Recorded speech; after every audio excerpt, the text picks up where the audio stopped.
Hello everyone, welcome back to my YouTube channel. ये second part है certificate course का languages का। पहले एक साथ पेपर होते थे, मैंने आपको प्रीवियस वीडियो में भी बताया था। French, Russian, Italian, Persian, Portuguese, इन सारे लैंग्वेजेस के एक ही पेपर होता था पहले। इस बार से सेपरेट पेपर होगा। अभी तक कोई भी अपडेट नहीं आई है आपके एंट्रेंस एग्ज़ाम से रिलेटेड। बहुत जल्द वो भी आ जाएगी। डेटशीट आपकी आउट होगी, अभी एंट्रेंस की सिलेबस क्या है सब कुछ साइट पर अवेलेबल हो जाएगा। अभी तक कोई अपडेट नहीं है, लेकिन जैसे ही अपडेट आएगी मैं आपको बता दूंगी। इसीलिए चैनल पर न्यू है तो चैनल को सब्सक्राइब करें, बेल आइकन पर प्रेस करें ताकि आप हर अपडेट के लिए, सारी अपडेट के लिए हमारे साथ जुड़े रहें। और बेल आइकन पर इसलिए प्रेस करें ताकि आपको आने वाली हर वीडियो सबसे पहले मिले। ये सेकंड पार्ट है उस वीडियो का। हमने वहाँ उस वीडियो में 50 क्वेश्चन कवर करे थे, जिसमें रीजनिंग स्टार्ट ही हुई थी। अब बाकी के जो क्वेश्चंस होंगे वो भी रीजनिंग के ही होंगे, क्योंकि रीजनिंग बहुत ज़्यादा मार्क्स वेटेज रखती है, तो रीजनिंग पर अच्छे से कमांड कीजिएगा। और मैंने आपको जैसा कि पहले भी बताया था प्रीवियस वीडियो में, मैं इस वीडियो में रिपीट कर देती हूँ बात, कि पहले अगर सब्जेक्टिव पार्ट नहीं होता था इसका मतलब ये नहीं है कि इस बार भी नहीं होगा या 100 MCQ ही होंगे। कुछ भी नहीं कह सकते, क्योंकि जब अभी फ्रेंच और स्पेनिश लैंग्वेज में ग्रेजुएशन भी आई है जामिया में, तो सिलेबस में 100 MCQ लिखा था। बट जब एंट्रेंस पेपर बच्चों ने जब देखा एंट्रेंस एग्ज़ाम वाले दिन, तो उसमें सब्जेक्टिव पार्ट भी था। मतलब 40 मार्क्स के MCQ कर दिए थे और 60 मार्क्स की जो वेटेज थी वो उसकी थी सब्जेक्टिव पार्ट की। तो आपको बिल्कुल वेल प्रिपेयर होके जाना है अपनी तरफ से, ताकि आपको कोई प्रॉब्लम ना हो और आप एग्ज़ाम क्वालिफाई कर सकें। और पहले जो पेपर आता था वो 3 पार्ट में आता था, 3 पार्ट्स में आता था। पार्ट ए जो होता था वो होता था जनरल नॉलेज का, जीके का जो सेक्शन होता है आपका, पार्ट ए जीके होता था। और पार्ट बी जो है, जो हम अभी पे जिस पे है, वो कौन सा पार्ट है, वो पार्ट बी है रीजनिंग का, लीगल रीजनिंग, लॉजिकल रीजनिंग या लीगल रीजनिंग जो भी कह लीजिए। और जो पार्ट थर्ड होता था, पार्ट सी, वो हमारा क्या होगा, वो होगा पैसेज, अनसीन पैसेजेस। तो वो सेक्शन हम यहाँ नहीं सॉल्व करेंगे, अनसीन पैसेजेस, क्योंकि पैसेज हमेशा चेंज होते हैं, हमेशा। और आप लोग जामे इंटरनल हैं तो पैसेज वगैरह आपको सॉल्व करना आता होगा, क्योंकि पैसेज पर आप लोग देखेंगे, अगर पैसेज अगर मैं सॉल्व भी करा दूँ और आप वीडियो देख भी लें तो भी सिर्फ आपका टाइम ही वेस्ट होगा, क्योंकि पैसेज कभी भी रिपीट नहीं होता, कभी भी रिपीट नहीं होता। इसीलिए उसका नाम अनसीन पैसेज रखा जाता है। क्योंकि अनसीन पैसेज इसलिए क्योंकि वो आपने कभी दोबारा देखेंगे ही नहीं, ना ही किसी एग्ज़ाम में वो रिपीट नहीं होता, तो हमेशा वो चीज़ नहीं आती है। तो प्रैक्टिस के लिए जिसको चाहिए होगा वो मुझे इंस्टाग्राम पे मैसेज कर दे, मैं उसको पेपर सेंड कर दूँगी, मेल कर दूँगी पेपर। लेकिन मैम से क्यों इसमें हम ये यहाँ पर नहीं सॉल्व करेंगे। अगर आप लोग मुझे कमेंट सेक्शन में कहेंगे तो मैं आपकी प्रैक्टिस के लिए सॉल्व करा दूँगी अनसीन पैसेज। लेकिन अगर मेरे उससे देखें तो मैं उस चीज़ पर ध्यान नहीं दूंगी अभी, पार्ट सी पर। लेकिन अगर आप लोगों ने कहा कि आप लोगों को चाहिए पार्ट सी भी सॉल्व कराऊं या ट्रिक बताऊं कैसे अनसीन पैसेजेस करते हैं सॉल्व, तो फिर उस पर बात करेंगे हम। लेकिन अभी वीडियो स्टार्ट करते हैं। आपने प्रीवियस वीडियो नहीं देखी है तो डिस्क्रिप्शन में आपको मिल जाएगा लिंक, पार्ट 1 आप जाके देखिएगा। पार्ट 1 में हमने पूरे जो जीके के क्वेश्चंस कवर करे थे इस पे क्वेश्चन पेपर की, और अब पार्ट 2 स्टार्ट होगा जो कि 51 क्वेश्चन से स्टार्ट होगा। देखते हैं क्वेश्चन नंबर 51 क्या कहता है। Which word does not belong with the other. कौन सा वर्ड जो है जो बिलोंग नहीं कर रहा है अदर से। तो इसका मतलब 3 सेम होंगे और एक अलग होगा। बायोलॉजी, केमिस्ट्री और जूलॉजी, ये तीनों ही जो है वो साइंस की फील्ड के हैं। बायोलॉजी, केमिस्ट्री और जूलॉजी। सो आंसर क्या होगा, यहाँ पे नॉट पूछा गया है, so right answer is the theology. Answer क्या होगा, थियोलॉजी, क्योंकि बायोलॉजी, केमिस्ट्री और जूलॉजी तीनों ही साइंस की फील्ड के हैं। नेक्स्ट क्वेश्चन इज, इसी टाइप की इजी इजी रीजनिंग होती है। रीजनिंग बहुत बहुत अच्छे मार्क्स दिला सकती है अगर आपकी रीजनिंग बहुत अच्छी हो तो रीजनिंग में कभी भी डरने की ज़रूरत नहीं होती, बस रीजनिंग में ट्रिक्स एंड टेक्निक्स काम आती हैं। Next question is, which word does not belong with the other. ये भी उसी टाइप का क्वेश्चन है कि कौन सा वर्ड दूसरे से बिलोंग नहीं कर रहा है। So right answer is crab, क्योंकि जो एल है, लॉबस्टर और श्रिम्प, ये तीनों ही क्या है, ये तीनों फिशेज हैं। और क्रैब क्या है, क्या क्रैब जो है वो है केकड़ा। क्रैब क्या है, केकड़ा है। क्रैब क्या है, क्रैब है केकड़ा।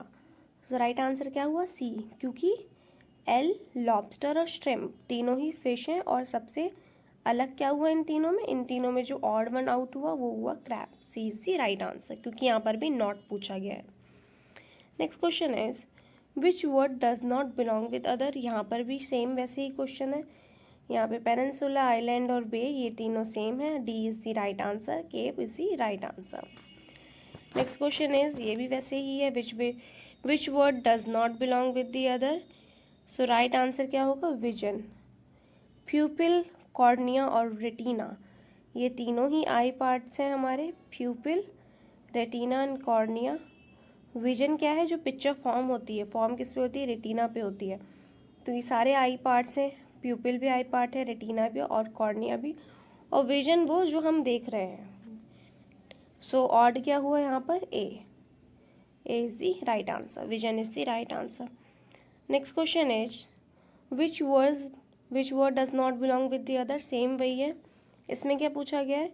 सर्कल, ओवल और स्फेयर ये तीनों ही सेम है। अलग क्या हुआ? ट्रायंगल।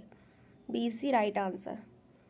सर्कल ऐसे बनता है, ओवल भी इसी टाइप का होता है, ओवल शेप हो जाती है थोड़ी सी, जैसे अंडे की शेप होती है। स्फेयर भी हाफ ऐसे ही होता है स्फेयर हमारा।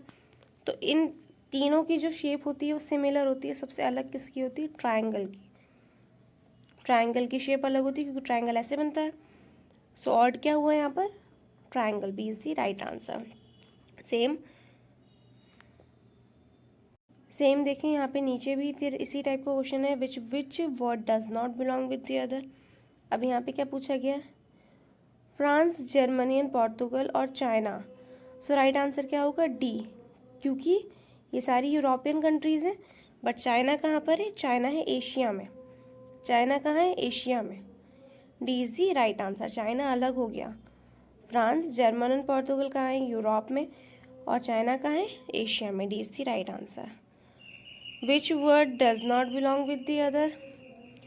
सो यहाँ पे ऑप्शन क्या दे रखे हैं? आई, रेडार, लेवल और स्टार। सो राइट आंसर क्या होगा? Right answer is D, star. Which word does not belong with the other. कौन सा वर्ड बिलोंग नहीं कर रहा है? D is the right answer, star is the right answer. Next question is which word does not belong with the other. ये भी same वैसे ही क्वेश्चन पूछा गया है। यहाँ पे क्या है? बनाना, एप्पल, पीच और पियर। तो फिर ऑड वन आउट कौन सा होगा? ए, बनाना, क्योंकि एप्पल, पीच और पियर वो सेम ही होते हैं, बट नाम, टेस्ट सब कुछ अलग है फ्रूट का, लेकिन उनका स्ट्रक्चर क्या है? सेम। तो उसमें ऑड वन आउट क्या हुआ? ए, बनाना। नेक्स्ट क्वेश्चन इज यहाँ पर भी सेम वही क्वेश्चन है, ऑड वन आउट पूछा गया है। तो यहाँ पर क्या है? दिसंबर, जनवरी, नवंबर और अगस्त। तो यहाँ पे अगर देखेंगे सीक्वेंस से लगाएंगे, नवंबर, दिसंबर, जनवरी सेम है। ऑड क्या हुआ? B, August. B is the right answer. Next question is which word does not belong with the other. यहाँ पर भी यही पूछा गया है। सो राइट आंसर क्या होगा? B, R E B. R E B होगा यहाँ पर राइट आंसर, क्योंकि ये सारे जो बाकी हैं ये कंप्यूटर से रिलेट करते हैं, but R E B relate नहीं करता कंप्यूटर से। Next question is here are some word translated from an artificial language. अब तक हमारी जो रीजनिंग हमारी अब तक आई थी 60 क्वेश्चंस तक, वो हमारी कौन सी थी? ऑड वन आउट वाली, कि 3 वर्ड सेम है और उसका कोई ऑड वन आउट फाइंड करना है। अब यहाँ से जो है थोड़ी डिफरेंट लैंग्वेज वाली रीजनिंग स्टार्ट हुई है। तो देखते हैं इन रीजनिंग में क्या होता है। आपको जो दिमाग बस थोड़ा सा लगाना होता है, बाकी आंसर आपको इन्हीं में दिया होता है। यहाँ पे क्या है?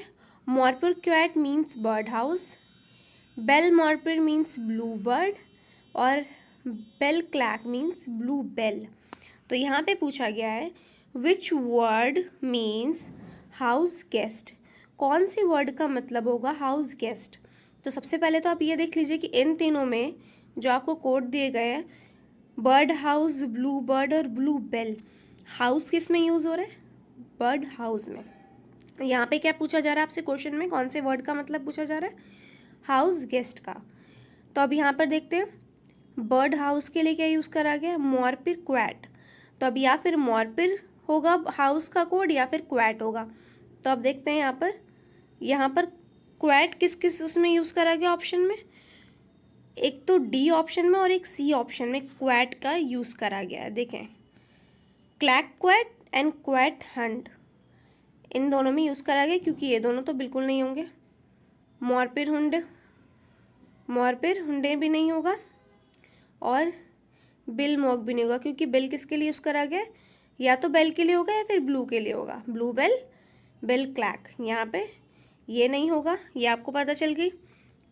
उसके बाद क्या है यहाँ पर, अब देखते हैं यहाँ पे, देखिए क्या है, ये देखिए मॉरपिर, मॉरपिर, या फिर यहाँ पर देखें जो यहाँ पे बिल यूज़ करा गया है ये ब्लू के लिए करा गया है। कैसे पता चली, अब देखिए यहाँ पे ब्लू बर्ड है, तो यहाँ पे क्या है, बेल मॉरपिर ब्लू बर्ड, और बेल क्लैक ब्लू बेल।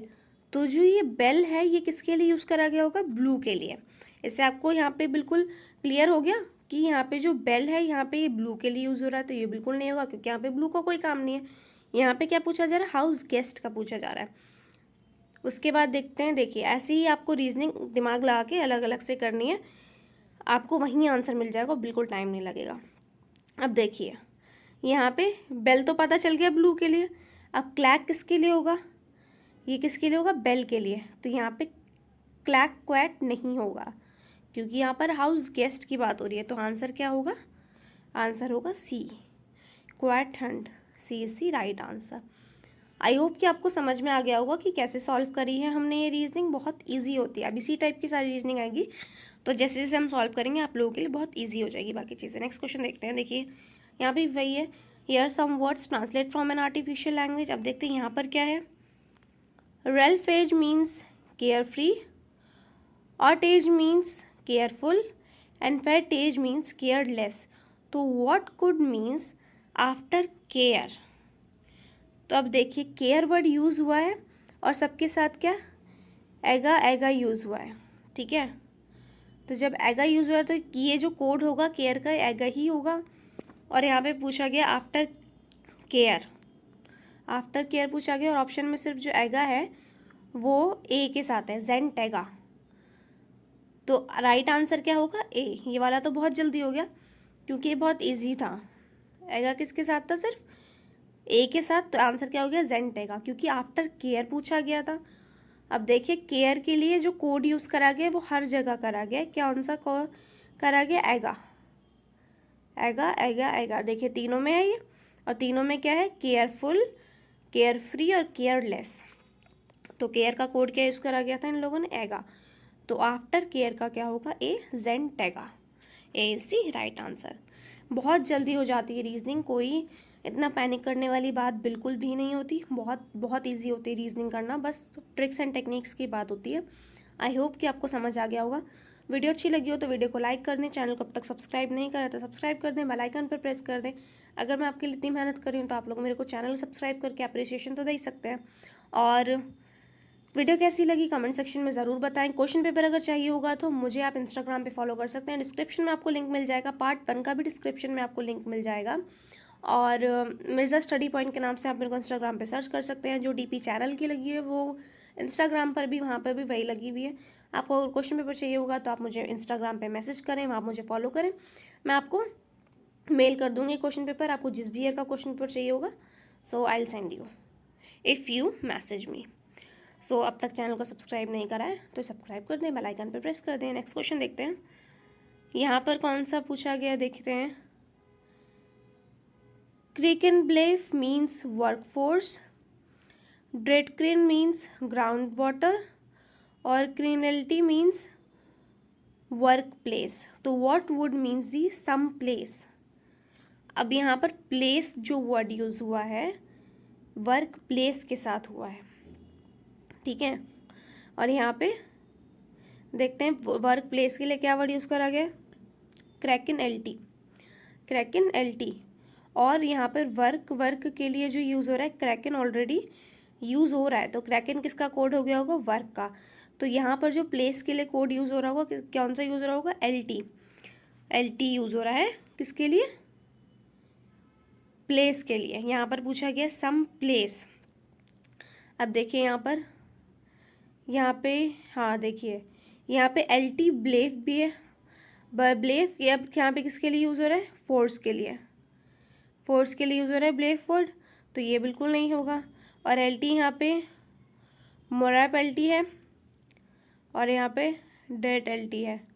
तो यहाँ पर देखिए ड्रेट कैरिंग किसके लिए यूज़ हो रहा है, ड्रेट वर्क के लिए तो ये यूज़ हो रहा है क्रैकिन वर्ड वर्क के लिए यूज़ हो रहा है। तो ग्राउंड के लिए यहाँ पे कौन सा वर्ड यूज़ हुआ है, ड्रेटा वर्ड यूज़ हुआ है ग्राउंड के लिए। तो यहाँ पे ड्रीटा एल टी पूछा गया था, तो ड्रीटा एल टी वाला ऑप्शन भी नहीं होगा, ये दोनों एलिमिनेट कर दिया आपने। अब यहाँ पर क्या है देखिए, इसमें वाले ऑप्शन में एल टी है ही नहीं, तो ये भी नहीं होगा। तो बचा क्या, ए मॉर्फ L T, A is the right answer. Some place का क्या होगा, मॉर्फ एल टी। एल टी जो यूज़ हुआ है वर्ड वो प्लेस के लिए हुआ है, और सम के लिए यहाँ पे क्या यूज़ करा है, morph L T. A is the right answer. Next question है, यहाँ पर अब तक वैसी ही रीजनिंग चली आ रही है, तो यहाँ पर देखते हैं कैसे कोड है। ब्रिफ्टामेंट मीन्स मिलिटेंट, ऑफ्टनल मीन्स ऑक्यूपाइड, ऑफ्टनल मीन्स ऑक्यूपेशन। व्हाट इज, और फिर पूछा क्या है आपसे, which word could means occupant, which word means occupant. So right answer is C, ऑफ्टोनामेंट, ऑफ्टोनामेंट। क्योंकि यहाँ पर देखिए एंट के लिए मिंट का कोड यूज़ हुआ है, और यहाँ पर मिंट है, ठीक है। और ऑक्यू के लिए क्या यूज़ हुआ है, ऑफ्टनल, ऑफ्टोनल यूज़ हुआ है ऑक्यूपाइड के लिए। तो यहाँ पे ई डी हट के ए एंट है, ऑक्यूपेंट। तो यहाँ पर ए एंट के लिए कौन सा क्यू कोड यूज़ करा गया, मिंट। तो राइट आंसर क्या हो गया, ऑफ्टोनामेंट। C is the right answer. Next question is, जेमोलिना मीन्स फेयर वार्निंग, गैरीमेंटो मीन्स रिपोर्ट कार्ड, एंड गैरलीगेरी मीन्स वेदर रिपोर्ट। तो यहाँ पे क्या पूछा गया, which word could means fair weather, कौन से वर्ड का मतलब होगा फेयर वेदर। तो यहाँ पर फेयर कहाँ पर यूज़ हुआ है, इसमें फेयर वार्निंग में। जेमो वर्ड जो यूज़ हुआ है वो फेयर के लिए यूज़ हुआ है, और गिला जो है वो वेदर के लिए यूज़ हुआ है, गिला। तो A is the right answer, जेमो गिला इज़ दी राइट आंसर। इसका आंसर क्या बनेगा, फेयर वेदर का जो सही वर्ड होगा वो कौन सा होगा, जेमो गिला। ए इज़ दी राइट आंसर। देखें कितनी जल्दी जल्दी हो जाएगी रीजनिंग, अगर आपको समझ में आने लगे रीजनिंग तो बहुत आसान हो जाती है आपके लिए रीजनिंग करना। और रीजनिंग में मार्क्स बिल्कुल नहीं कटते अगर आपको रीजनिंग बहुत अच्छे से आ जाए तो। रीजनिंग में सिर्फ ट्रिक्स और टेक्निक्स लगती हैं, टाइम बिल्कुल भी नहीं लगता अगर आपको ट्रिक्स एंड टेक्निक्स पता है तो। अगर आपको रीजनिंग समझ में ना आई हो, जो मैंने आपको अब तक इतनी कराई, तो आप मुझे बता दीजिएगा, मैं आपको थोड़े बेटर वे में और समझाने की कोशिश करूँगी। जो भी हो, वीडियो अच्छी लगे जैसी भी लगे, आप मेरे को कमेंट सेक्शन में ज़रूर बताएं। और चैनल को अब तक सब्सक्राइब नहीं करा है तो सब्सक्राइब कर लें, बेल आइकन पर प्रेस कर दें ताकि आपको आने वाली हर अपडेट पता चलती रहे। नेक्स्ट क्वेश्चन इज, यहाँ पे भी वैसे ही क्वेश्चन है। सलार मीन्स जंप, सलारी मीन्स जंपिंग, एंड सलेरेंट मीन्स जम्प्ड। तो what word, which word could means the playing, playing, ठीक है। तो यहाँ पर देखें अलग ही पूछ लिया बिल्कुल, प्लेइंग। तो यहाँ पर हम इसके आईएनजी से पता करेंगे, जंपिंग में है आईएनजी, और फिर यहाँ पे पूछा है प्लेइंग, तो यहाँ पे स्लारी में वाई का यूज़ हो रहा है यहाँ पे। तो इसके लिए हम बी लेंगे, option B is the right answer, clergy, clergy is the right answer, B is the right answer.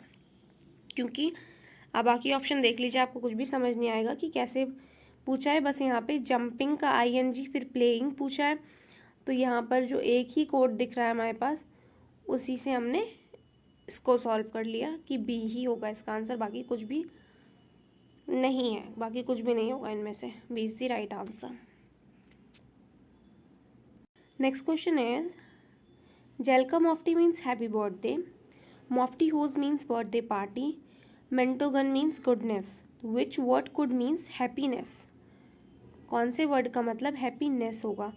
तो यहाँ पर जो नेस वर्ड यूज़ हुआ है किसके साथ हुआ है, मेंटोगन के साथ। तो यहाँ पर जो नेस का कोड होगा वो क्या होगा, गन। सो राइट आंसर क्या होगा, डी, जल का गन। हैप्पीनेस, हैप्पीनेस का राइट आंसर क्या होगा? जल का gun. D is the right answer. आपको सिर्फ और सिर्फ ट्रिक्स पता होनी चाहिए। ऐसे ही चीज़ों को ब्रेक डाउन करके देखेंगे तो आपको बहुत इजीली क्वेश्चन में ही आंसर मिल जाएगा। तो रीजनिंग पे बहुत अच्छे से कमांड करके जाएगा, क्योंकि रीजनिंग आपके लिए बहुत इंपॉर्टेंट रोल प्ले करती है। नेक्स्ट क्वेश्चन इज डेफ्टा फॉर मी मीन्स एडवर्टीजमेंट, इमोडेफ्टा मीन्स मिसएडवाइज, इमोलोक्टी मीन्स मिसकंडक्ट। तो क्वेश्चन क्या पूछ रहा है हमसे? Which word could means statement. कौन से वर्ड का मतलब होगा स्टेटमेंट? स्टेटमेंट कौन से वर्ड का मतलब होगा? तो मेंट जो यूज़ हुआ है वो हुआ है एडवर्टाइजमेंट में, और एडवर्टाइजमेंट का कोड क्या है? डेफ्टाफोनी। अब देखते हैं ऑप्शंस क्या है? डेफ्टाफोनी। तो फोनी वर्ड जो यूज़ हुआ होगा वो हुआ होगा मेंट के लिए, so A is the right answer. कैटाफोनी is the right answer, A is the right answer, क्योंकि फोनी वर्ड जो हुआ होगा वो हुआ होगा मेंट के लिए यूज़, और बाकी किसी भी ऑप्शन में फोनी वर्ड यूज़ नहीं है।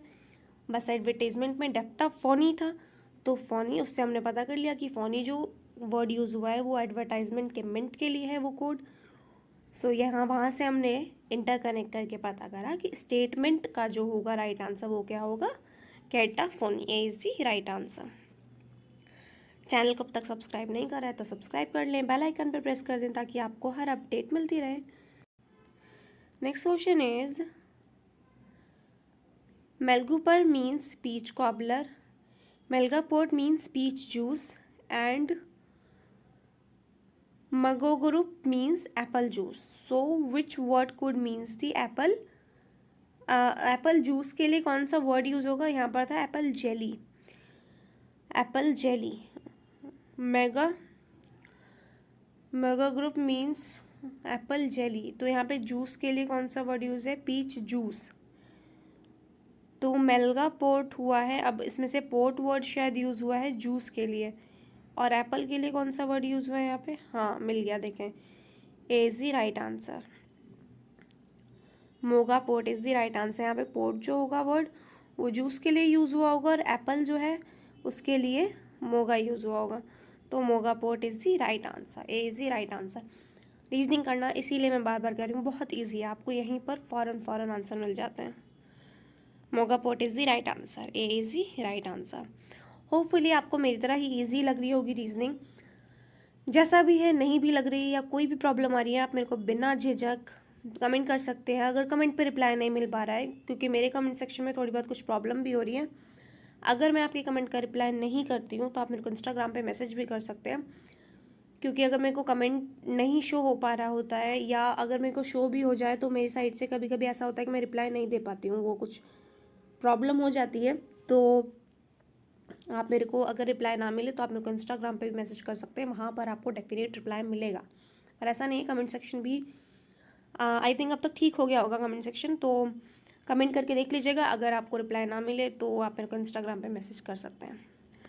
नेक्स्ट क्वेश्चन इज, यहाँ पर से जो 71 क्वेश्चन है आपकी रीजनिंग थोड़ी चेंज हो रही है। यहाँ पर देखते हैं, यहाँ पर क्या है?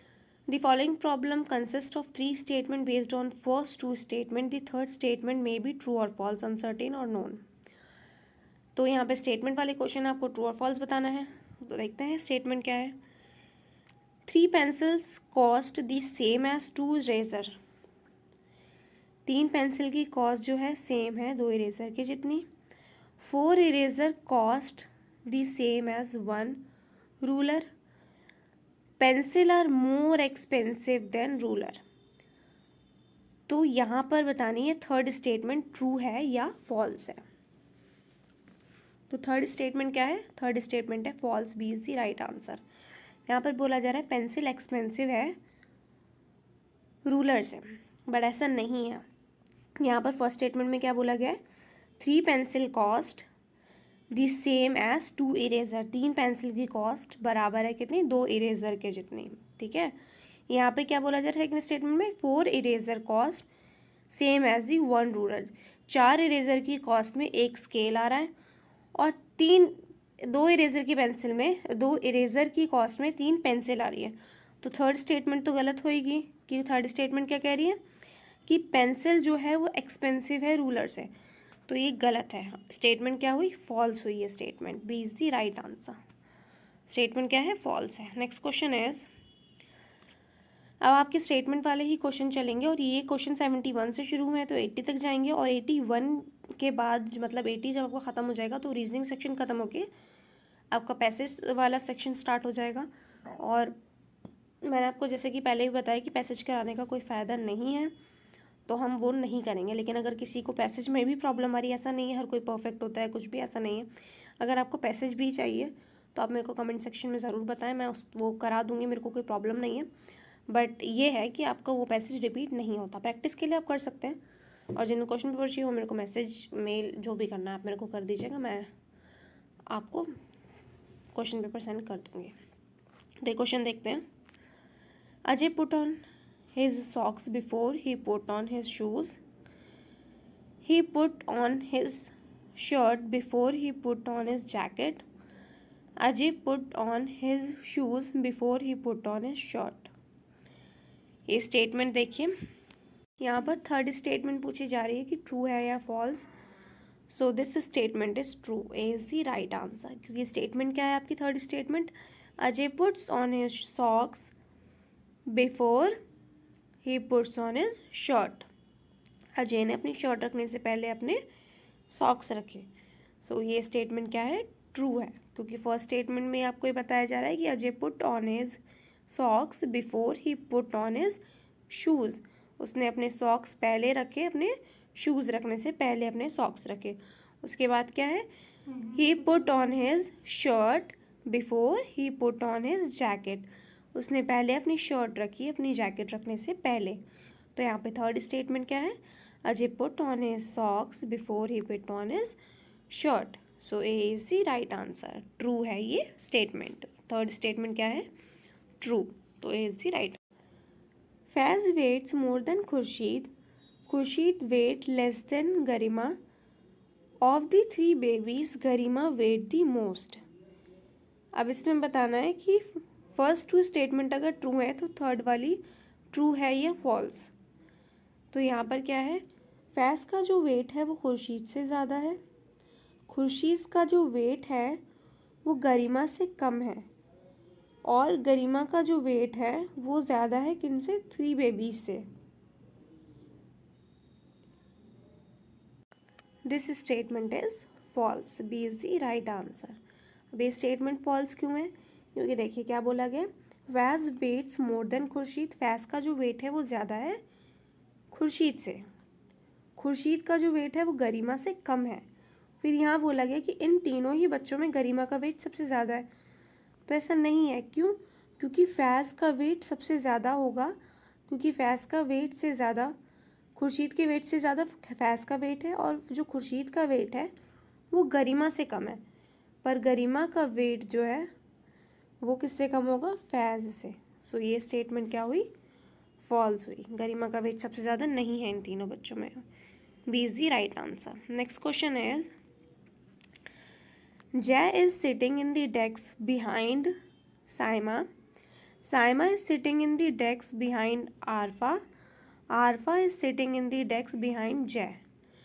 सो ये स्टेटमेंट भी क्या हुई, ये स्टेटमेंट भी फॉल्स हुई।